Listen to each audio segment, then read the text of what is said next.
Hello everyone and welcome to my YouTube channel Preet Commerce Classes. Myself Dr. Gurpreet. आज हम अपने next video में आ चुके हैं managerial economics and financial accounting MEFA के। नेक्स्ट वीडियो है हमारा डिडक्टिव वर्सेस इंडक्टिव मेथड। मतलब deductive method of economic analysis क्या होता है और inductive method of economic analysis क्या होता है। ये बहुत इंपॉर्टेंट टॉपिक है और ये आपके एग्जाम्स में भी आता है। आइए पहले देखते हैं deductive method of economic analysis. पहले इसके बारे में स्टडी कर लेते हैं। Here we distinct from particular to general, that is we start from certain principles that are based on strict observations, then we carry them down as a process of pure reasoning to the consequences. For instance, traders earn profit to their businesses is a general statement which is accepted even without verifying it with the traders. It is useful only when certain assumptions are valid. For example, traders earn profit only if demand of commodity is more.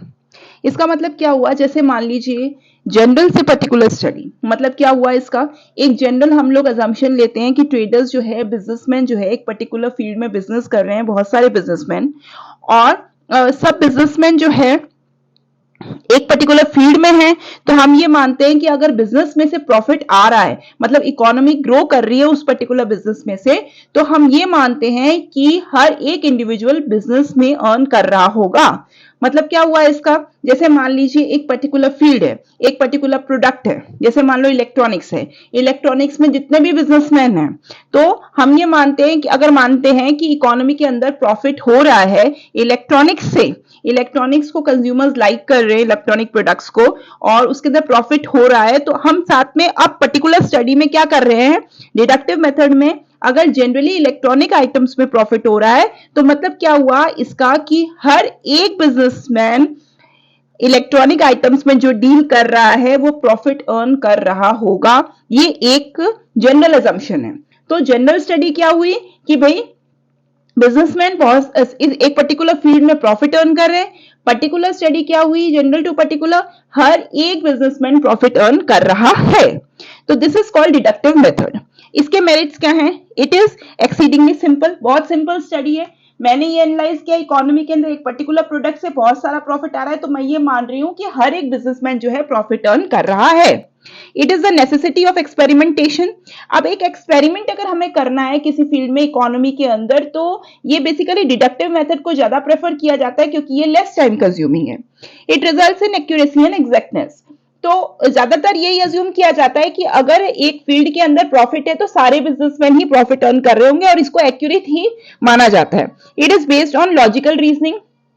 Logical reasoning का अंदर क्या हुआ कि basically जो है, अगर एक assumption है इकोनॉमी के अंदर एक पर्टिकुलर प्रोडक्ट जो है प्रॉफिट दे रहा है, तो वो लॉजिक ही होगा, उसके पीछे कोई ना कोई एक कंसेप्ट होगा जिसकी वजह से हम ये मान रहे हैं कि एक पर्टिकुलर प्रोडक्ट में प्रॉफिट आ रहा है।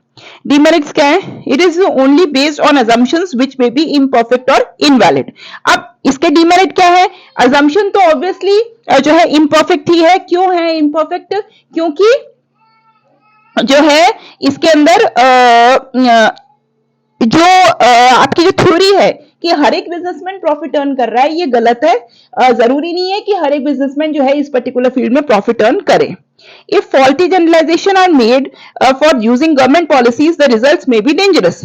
अगर आप इस बेसिस पे गवर्नमेंट पॉलिसीज भी आगे हम फ्यूचर में अपडेट करते हैं तो उसके रिजल्ट भी डेंजरस हो सकते हैं। It is a myth which is universally applicable. लेकिन ये जो है ये एक मिथ माना जाता है, फॉल्स अजम्पशन माना जाता है, लेकिन ये हर जगह एप्लीकेबल होता है। It may be इनएडिक्वेट। Obviously results तो गलत हो ही सकते हैं, हर कोई बिजनेसमैन प्रॉफिट अर्न करे ये जरूरी नहीं है। फॉर एग्जाम्पल हम ये बात कर रहे हैं difficulty to test the conclusion, और जो रिजल्ट है वो डिराइव करना वो भी डिफिकल्ट हो सकता है। नेक्स्ट है inductive method of economic analysis. इसका जस्ट ऑपोजिट डिडक्टिव का इंडक्टिव मेथड है। This method moves from particular to general, that is we begin with the observation of particular facts and then proceed with the help of reasoning founded on experience so as to formulate laws and theorems on the basis of observed facts। अब इसमें क्या हुआ कि हम हर एक individual की, हर एक field की स्टडी करें, उसके बाद हम लोग एक जनरल स्टडी पे आ सकते हैं कि एक्चुअल में कंक्लूजन्स क्या है। डिफरेंट पॉलिसीज को देखते हुए जो है जनरल स्टडी क्या हो सकती है हर एक इंडिविजुअल की स्टडी करने के बाद। For example, data on consumption of poor, middle and rich income group of people are collected, analyzed and important conclusions are drawn out from the result. अब एक पुअर का इनकम ग्रुप, एक middle income group और एक rich income group का data हमने लिया, उनकी इनकम्स को एनालाइज किया और फिर एक जनरल रिजल्ट पे हम लोग आए कि एक्चुअल में उनकी इनकम कितनी हो सकती है या इनकम का जो है इकोनॉमी पे कितना रोल है. In this method, we start from certain principles that are based on strict observations and draw inferences from individual cases. अब अबाउट इंडिविजुअल केसेस, अब इसके अंदर भी गवर्नमेंट के कुछ जो भी जनरल पॉलिसीज या कंसेप्ट या प्रिंसिपल्स है उनको फॉलो करते हुए पुअर, मिडिल और रिच का हमने इनकम ग्रुप को कैलकुलेट किया, उसके बाद हम एक कंक्लूजन पे पहुंचे हैं. In this a particular case is examined to establish a general fact.